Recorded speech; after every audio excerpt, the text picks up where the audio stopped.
Welcome to Pause for Peace with me, Pastor Jule. And here it is, the end of the month of May, the last Sunday in May at least. And this podcast is being released to you on Sunday, May 25th, 2025. I don't know about you, but my heart is set on the kickoff of summer. I know it's not truly the season of summer until later in June, but for me, when Memorial Day comes, it is like moving into this 3-month stretch of being able to be in the beautiful sun of summer, to be able to do things like gardening, to grill out, to enjoy longer evenings outside because, you know, it's lighter outside longer. And I love the lightning bugs that start to appear around this time of the year. Everything about summer is just so fun and relaxing and rejuvenating for me. Perhaps you're not somebody who enjoys summer, especially if you live in some super hot climates that are around the world in summer. So while so many of us may be thinking about what we're going to grill out for Memorial Day and how we're going to celebrate and how we're going to remember those who have been a part of our armed forces who make this whole weekend of Memorial Day actually what it is, it's not the same in all the other places in the world where people live. In fact, in a little place in southern France, in the specific area of Provence called the Camargue, there is this amazing little town that reminds me of summer, but it's this amazing little town called Saint Maries-de-la-Mer. Maybe you've been there if you're one of our regular listeners. Maybe you've never heard of it at all. But this is the actual weekend. The 24th, 25th of May are the actual times for the pilgrimage festivals to Saint Maries-de-la-Mer. If you've never heard of Saint Maries-de-la-Mer, I want to warn you that this is a bit of a visual podcast today. So catch us on the video cast where you can see several images that I was able to take when they're photographs that I have printed out so you can see them if you're watching this. But they're images that I was able to take when I was on pilgrimage to Saint Maries-de-la-Mer in 2023. I wasn't there in May, and I don't know if I have the wherewithal to travel there in May. In fact, because it is a time when the Romana from around Europe come together to honor the women that are celebrated in Saint Maries-de-la-Mer.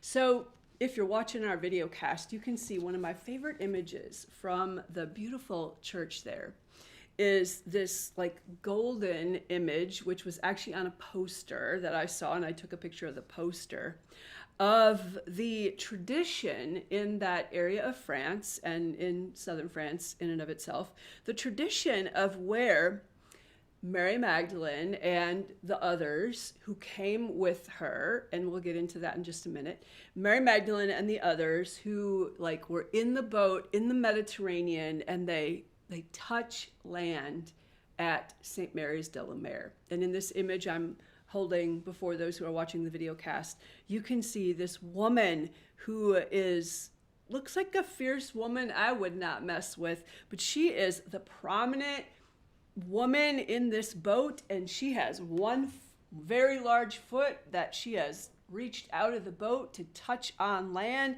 She is holding her alabaster jar. She looks like, whether or not you are welcoming me here, I am coming onto your land. And she actually is being greeted by a man on a horse. And the others in the boat with her are what the tradition says, other members that were a part of her family or her household who were also like deeply devoted to Jesus and whose lives most probably were threatened after the crucifixion. There's so many legends and lores about why it is Mary Magdalene and the others actually left Jerusalem, left Bethany, left the Galilee after the crucifixion and resurrection of Jesus.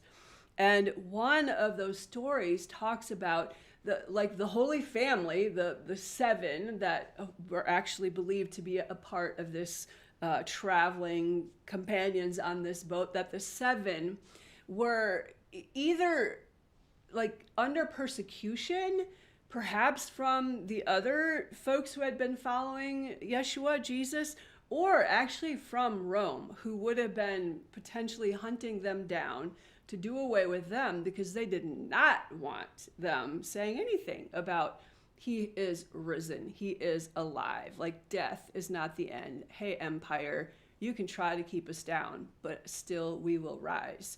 They did not want that story getting out there. And so it's entirely possible that Mary Magdalene and the gang left the Holy Land so that they would actually be somewhere where they could be safe, and landing in France, which I've been told at that time when they landed there was actually like beyond the reach of the Roman Empire, that it was a land of the Gauls, which is another way to say like the land of the Gaels or the Celts, and that they were welcomed there.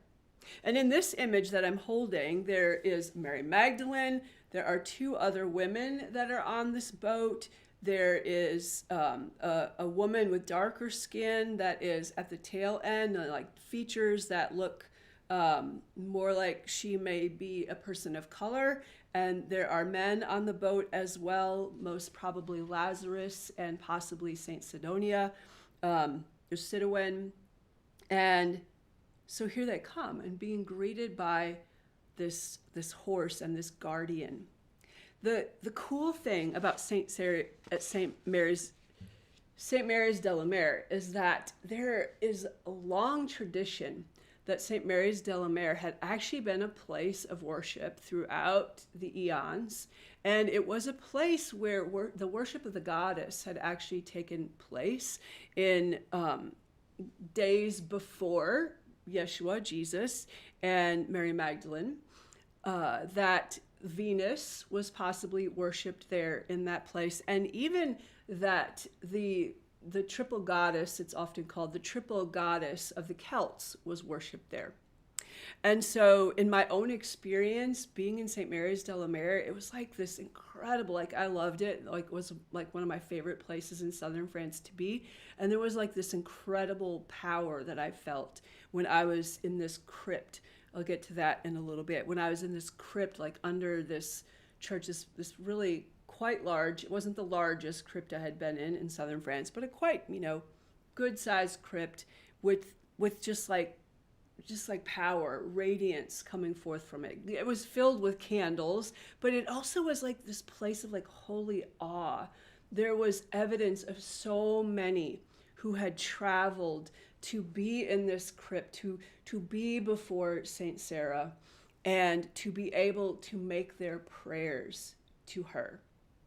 The tradition goes that Mary Magdalene landed with the others first in Saint Mary's-de-la-Mer, but that she traveled further east, and that she makes like the tail end of her life is more spent in not only kind of moving through Marseille, where it's understood that Lazarus, who tradition says Lazarus is Mary Magdalene's brother, and that Lazarus kind of set up shop there, and he was preaching there. And then Mary Magdalene travels even further east over to Saint Maximum La Sainte Baume, and then the understanding is that she lives the last like years of her life in a cave in Sainte Baume, and that Mary Magdalene, that's like her trajectory and her story. But we may not even hear much about Mary Magdalene. We definitely don't hear a whole lot about the others who came along. So Saint Mary's-de-la-Mer really is a celebration, and I'm going to show you some more images if you're watching, of Saint Mary Salome and Saint Mary Jacobe, so 2 other Marys, and also of, this is why the Romagna really come, Saint Sarah. And often she is named Saint Sarah La Kali. And Saint Sarah is a black Madonna. She's a powerful black Madonna. And if you're seeing some of the images behind me, you see a little bit more of this cave, this crypt in which she is venerated. The statue of Saint Sarah that I have the image of, but also there are relics, there are the remains, bones of Saint Sarah. There's also in that very same church in Saintes-Maries-de-la-Mer, the remains of Mary Salome and Mary Jacobe. So this is going to be a little bit like a two-part kind of podcast. So come on back next week to hear more. But I want to start by talking about Saint Sarah today. And Saint Sarah, that dark-skinned, beautiful saint that we probably don't know a thing about. So there are different traditions about Saint Sarah Lacali, and there's part of the tradition, and that's what's important from this first image I was showing you and describing, that at the back of the boat there is what appears to be a darker skinned woman with dark hair, dark curly hair. And so there's tradition that it's entirely possible that Saint Sarah Lacali was actually a part of the household of Mary Magdalene and the other Marys, possibly somebody who was working with and for Mary Salome. Some would say that she might have been like a servant girl, that she was actually young when she arrived, if she was arriving on the boat with them, that she was a young girl, about 11 years old, is the tradition, and that she actually came with the Holy Family, possibly was a part of that party of the Holy Family arriving on the shores of France. There's also tradition that Saint Sarah is actually the one that is an Egyptian woman, young woman, living in that area of Saintes-Maries-de-la-Mer, and that she is the one to welcome the Marys and their family members onto the shores of Saintes-Maries-de-la-Mer, that she was there already and that she was welcoming them in. There are two other traditions that I've heard, actually. One I've just read about recently. There's a tradition that Saint Sarah, that 11-year-old that was traveling with Mary Magdalene and the other Marys, Mary Salome, Mary Jacobe, Lazarus, Sedewin, those who were coming to be a part of Jesus' household, who were coming for protection.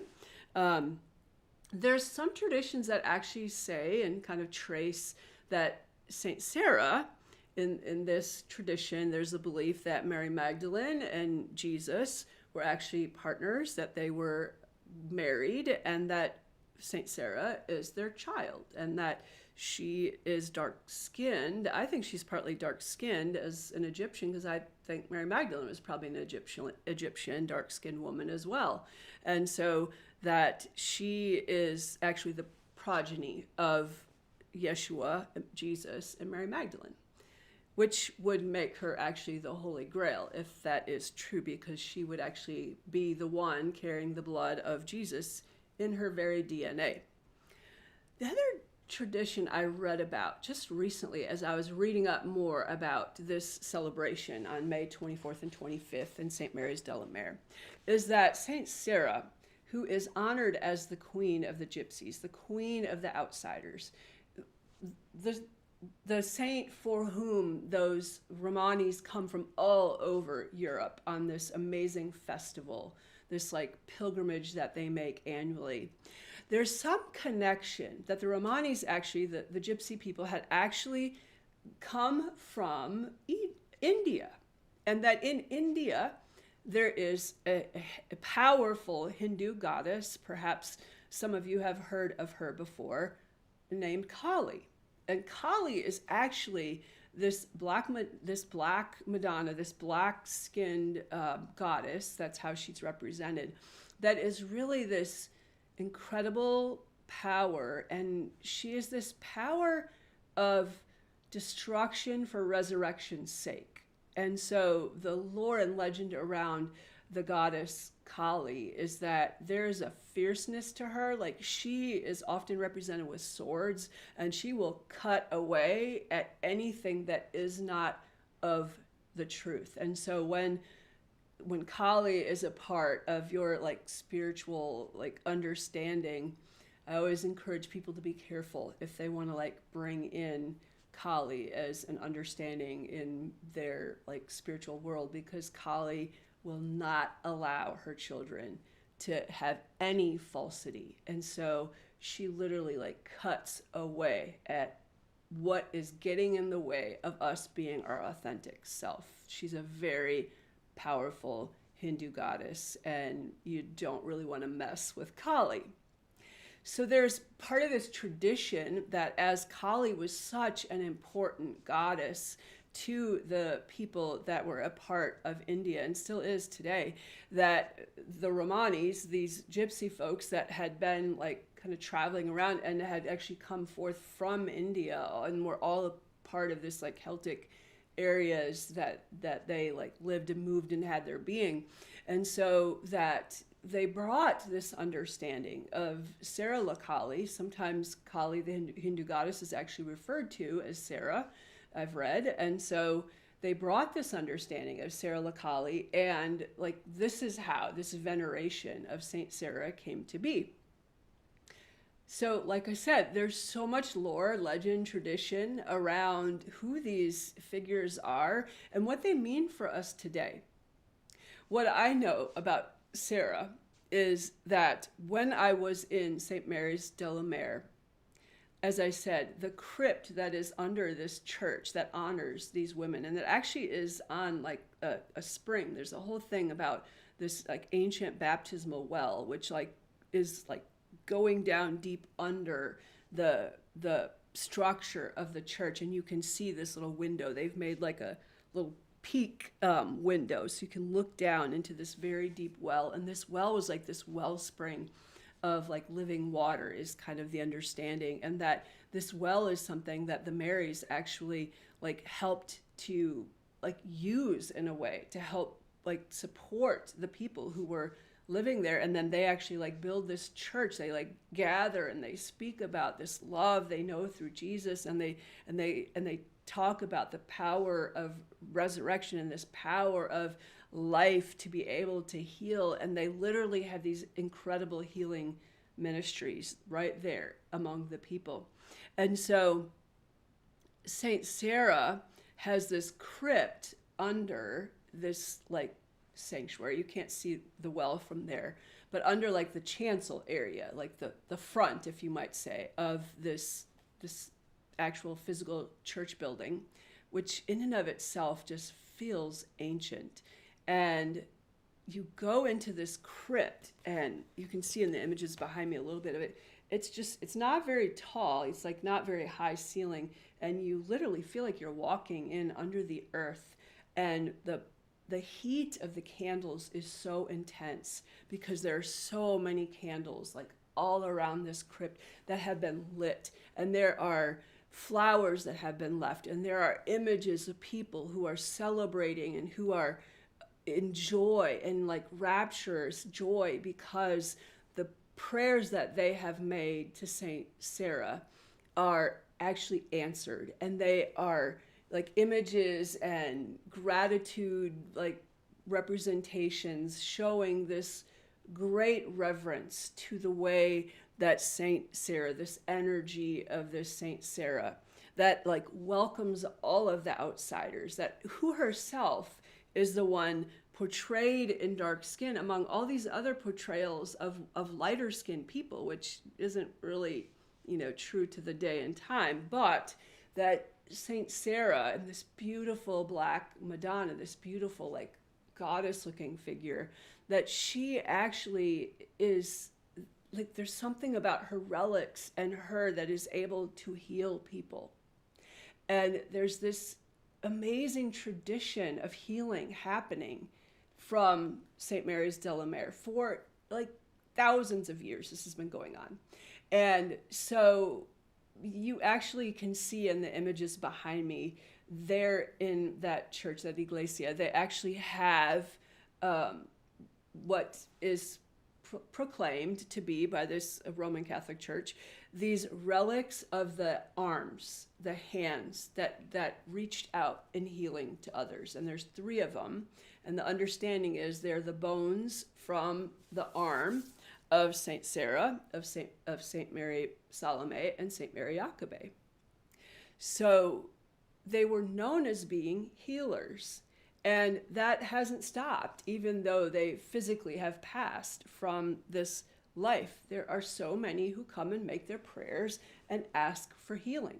There are so many who ask for protection as well from Saint Sarah, because there's this understanding that whether she is the one who came forth out of this sea with the others, or if she is the one who was standing on the shore, this Egyptian woman standing on the shore, welcoming those who were coming out from the sea, there's this understanding that she's like the ability to protect, that there's an energy of protecting her, like children around her, like us, like she is an energy, that energy of like coating us in like a beautiful shield of a boundary that will not let anything but love get in and anything but love get out.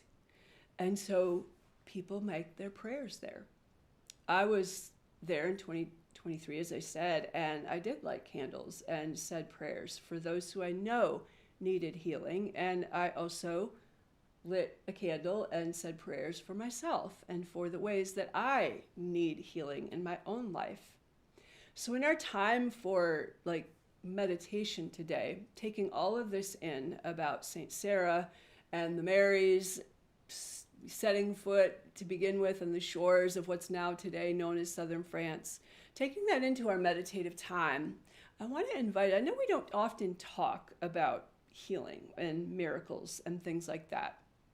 And these pilgrims that come and these prayers that happen, when you make your prayers before a Black Madonna or you make your prayers before any one of the saints, the understanding is that you are praying for a miracle, really. You're praying for the healing to happen that you or another loved one needs. You're praying for yourself or somebody else you know to be protected in whatever ways that might look like.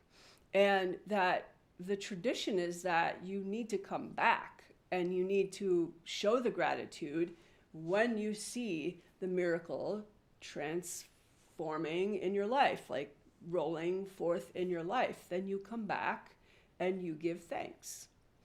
And I know in like our Western empirically driven fact kind of needing like tangible material kind of understandings of things, we don't often think of praying for healing. We don't often think that like a relic of a saint, a bone of a saint, or, you know, the remnant of somebody who was a great healer in their life. We don't often think about like there's still power there to do the miraculous. Many of us don't even believe in miracles, although I heard recently that 80% of Americans actually believe in miracles still happening today.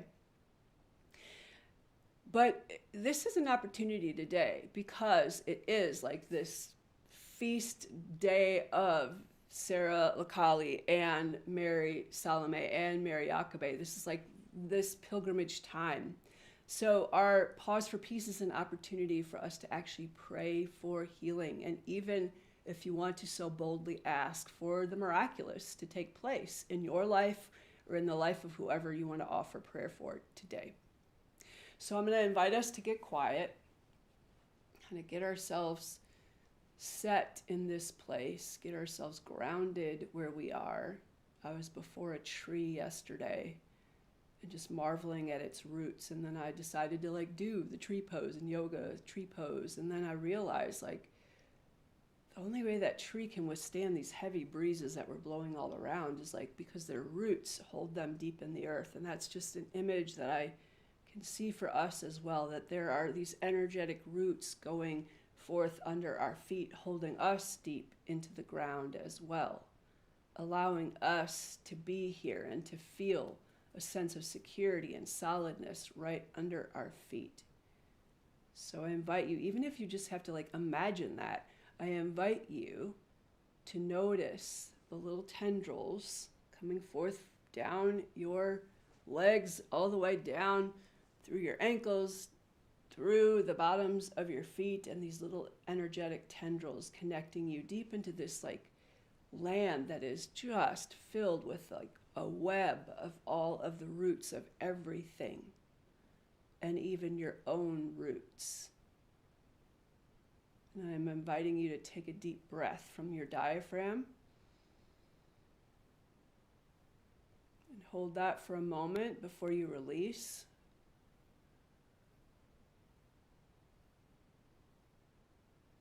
We can offer the invitation for the space of our hearts in the center of our chest to open, that we might be able to receive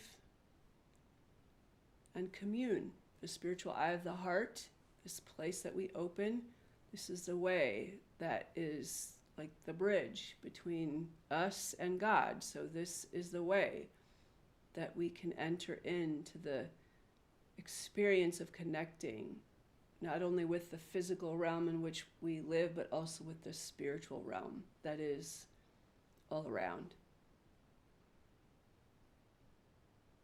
So through these hearts that are open, a spiritual eye of the heart, attuning then to the divine, to God, to the one that lives in us and all things.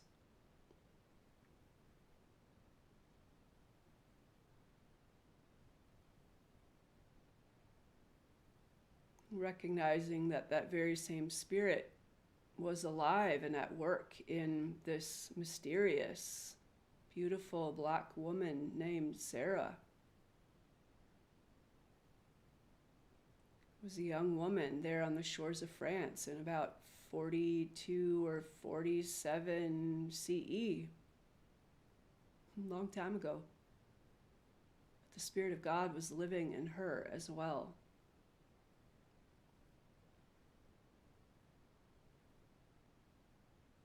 And whatever her connection was to this one we call Jesus, this one that was put to death for love, because the Roman Empire was threatened by him,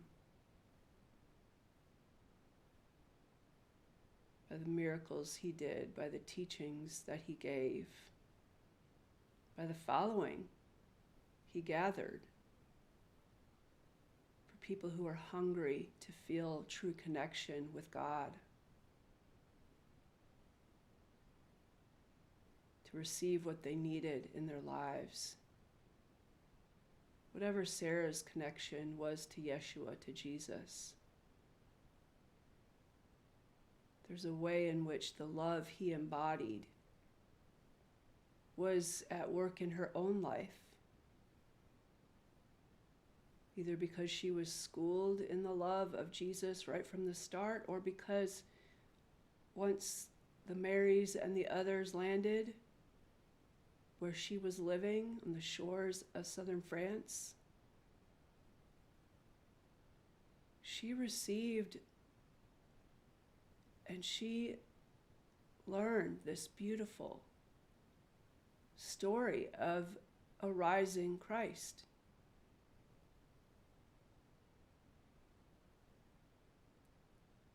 Which furthered the love that was in herself to be able to like pour forth love even across the ages, that this powerful force of healing still emanates from the relics of her, from the places people have made their prayers to her, trusting that this beautiful Queen of the Outsiders would receive me, would receive anybody,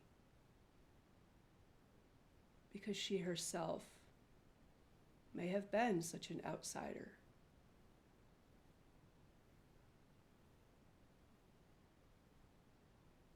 Knowing that there's somebody like that who has lived and moved and had their being and been a person of great compassion, of authentic welcome. we can offer our prayers, asking for healing. In the quiet, I invite you to listen, to notice. As we ask for healing, our prompt today being, God, what is it that needs to be healed in me?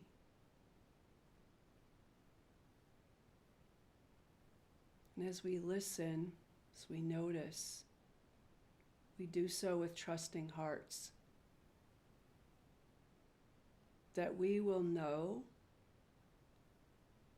so that this power of life and light and love that lived through Sarah, that lived through Mary Magdalene, that lived through Mary Salome, Mary Jacobe, and that lived and was fully embodied in Jesus, that this power will heal whatever it is needs to be healed in us. This is our prayer. In the quiet, let us listen.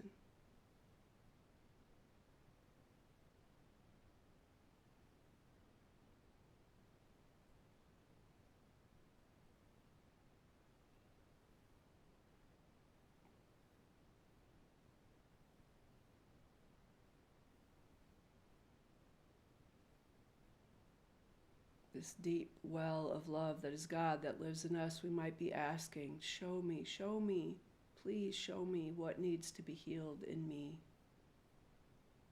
And please, please, please heal what needs to be healed in me.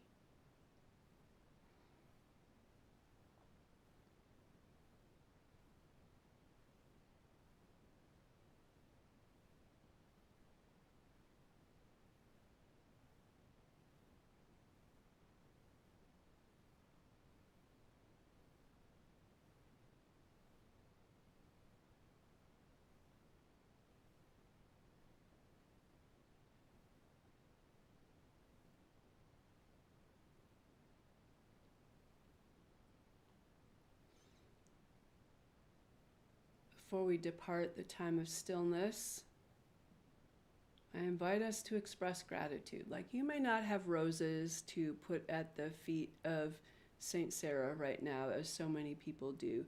You may not have a cloak that you want to drape over her powerful shoulders, as so many people have, if you can see the image of her. You may not have beads that you can string around her neck, as so many people have done in southern France. But you still can express some form of gratitude to God for getting clarity around what really needs to be healed in you,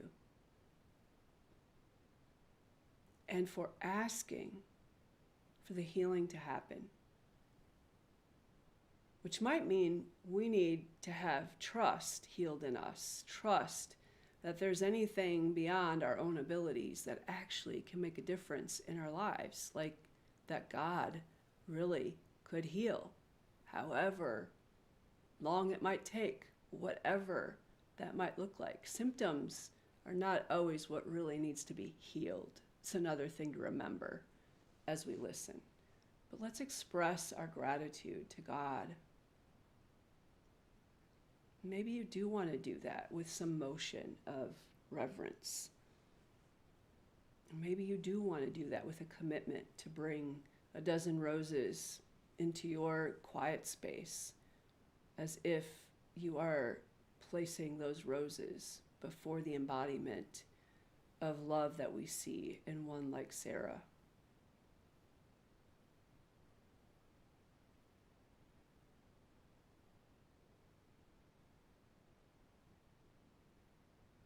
Let's take one more deep breath from our diaphragm, low in our belly,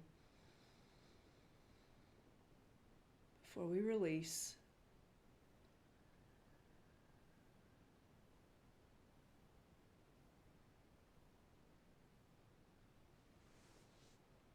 And moving our hands into prayer pose with our palms together, near our heart center.